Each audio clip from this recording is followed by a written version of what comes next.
Coming at you full-fledged, it's your boy Rage Man Reg with another video for y'all, man.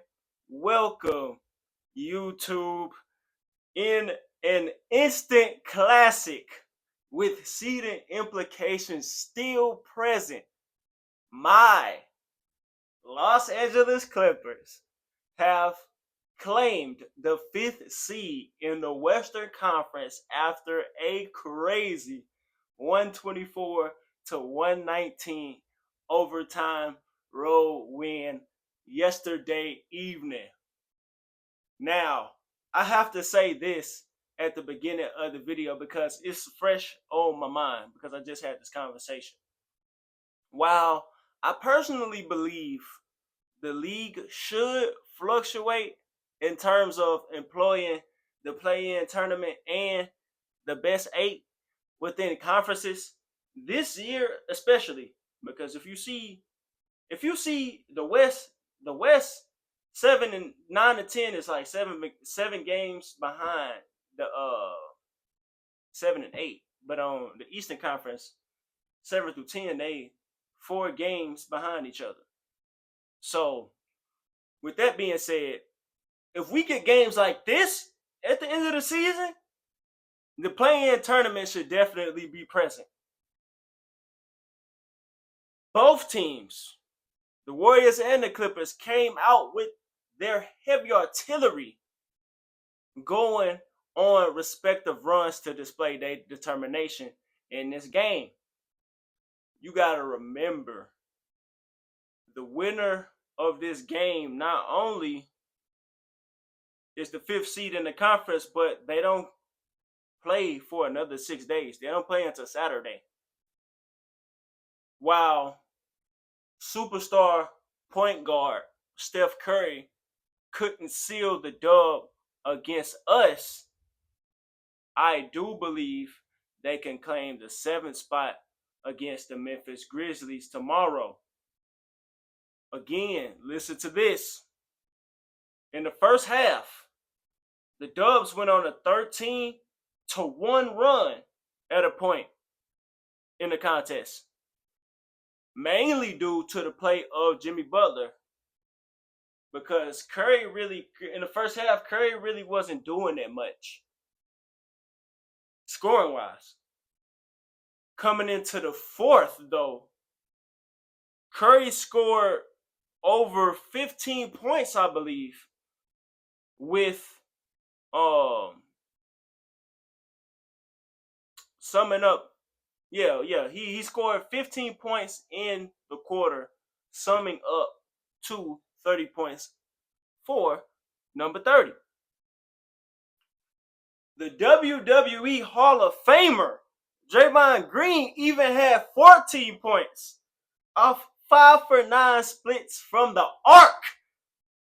From the arc, bro. Did he hit 5 threes? I know he hit at least 4. It might have been 5 for 9. But yeah, he hit 4 threes, bro. Draymond do got a wet. I ain't even gonna fake it. You don't leave him open because he will hit it. But he didn't hit that layup that he missed that could have got them the lead. But my point was, all of that effort against a team who just fired their coach, Taylor Jenkins, a team that is in a state of flux right now. I mean, I'm gonna drop this in the link too. Our NBA talk, our NBA awards, me, Black Couch Booking, and Influential Sports. I'm gonna drop that in the link because we were just talking about this yesterday with the Memphis Grizzlies. They in a state of flux. Again, they just fired Taylor Jenkins. Ja Morant is getting a career low of touches, while Jaren Jackson Jr. is the reigning Defensive Player of the Year for a couple more days. He did not improve due to those reasons. He has not improved due to those reasons, due to the fact that Ja don't got the ball in his hands as much, due to injury and him not being there. Jackson Jr. having a more offensive, prominent role with his absence. He didn't improve. So they went down. By hook or by crook, for whatever reason, they went down. and they not beating Golden State. Golden State won't be winless in the play-in tournament for long. They will be 1-3. I mean, 3-1. Yeah, 1-3. Yeah, 1-3. But they won't be winless. They will be in the playoffs for sure. And I don't think the West again is as wide open as people say it is. It's open, but let the right seeding happen after the first round, and let the superstars of the league go crazy. Let a Giannis go crazy in the East. Not so more so Giannis, but I'm talking. Let a Kawhi go crazy. Let a Kawhi go crazy in this first round. Let a Steph Curry go crazy in this first round. Even to a lesser extent, a very lesser extent, an extreme lesser extent. Let a LeBron James go crazy with the refs in his pocket. They might make the conference finals again and get swept by whoever. But my point remains with that. Now, as far as the game, what were the winning factors? First thing from the very beginning was team rebounds. LA out-rebounded Golden State 42-25. The main contribution of that total came from my most improved player this season, Ivica Zubac. Just short he was of his 6th 2020 game with 22 points and 17 boards. The second sign I knew we were going to win, we survived the runs. I think the Warriors' biggest lead the whole game was 8. Early in the first half. By halftime, that lead evaporated to 2 with a half-court heave by Norman Powell. Now, finally, the back-to-back players of the week won us this game. No question. 72 points between the Beard James Harden and the Claw Kawhi Leonard. They were also the squad's leading passers with 10 and 7 assists, respectively. Now, it's a given how great this team is on defense with Kawhi, Norman Powell, etc.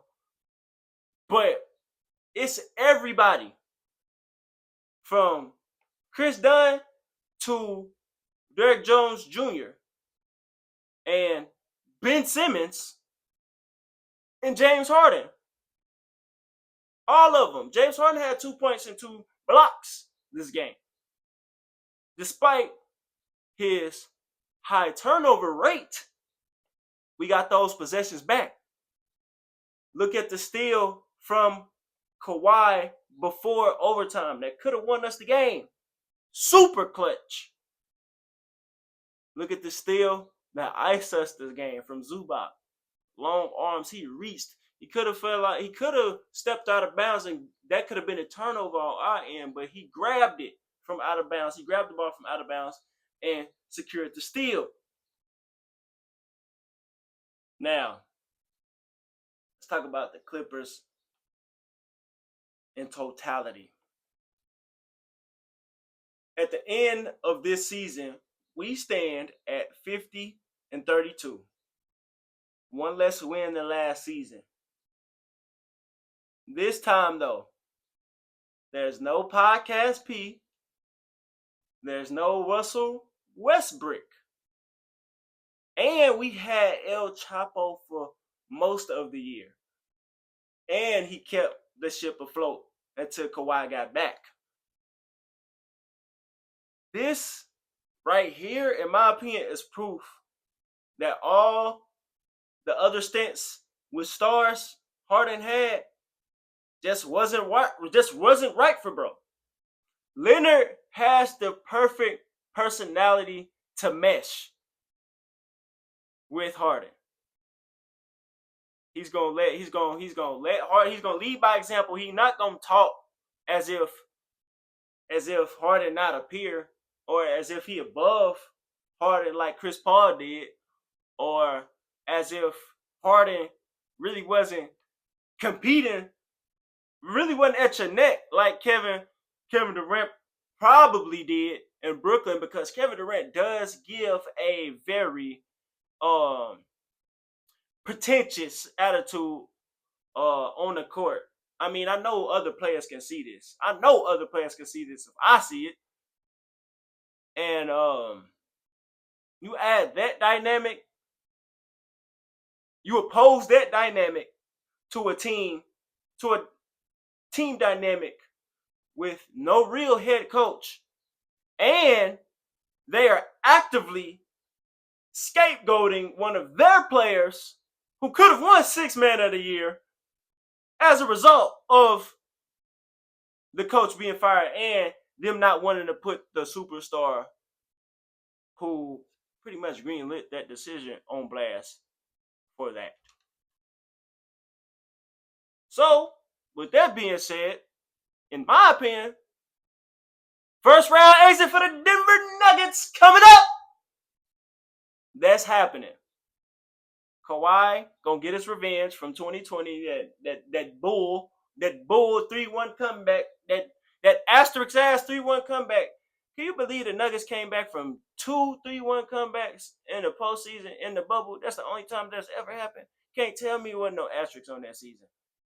But we finna make up for that. Kawhi Leonard is healthy. The Denver Nuggets are in disarray. And James Harden got a great head on his shoulders, bro. He playing defense, he passing, he still dropping buckets. I'm excited, bro. I'm going for the Clippers all the way. I got the Clippers and the Celtics. If it's not the Clippers and the Celtics, dark horse, I got the Clippers and the Bucks. I've been wanting that since 2021. But I don't even want that no more, honestly. It's just going to be Giannis, and that's going to be a beating with Dame Lillard. So I don't even want that. Give me Clippers and Celtics, man. But let me know what y'all think of this win. What did you think of the win? What do you think about the Clippers season, regular season?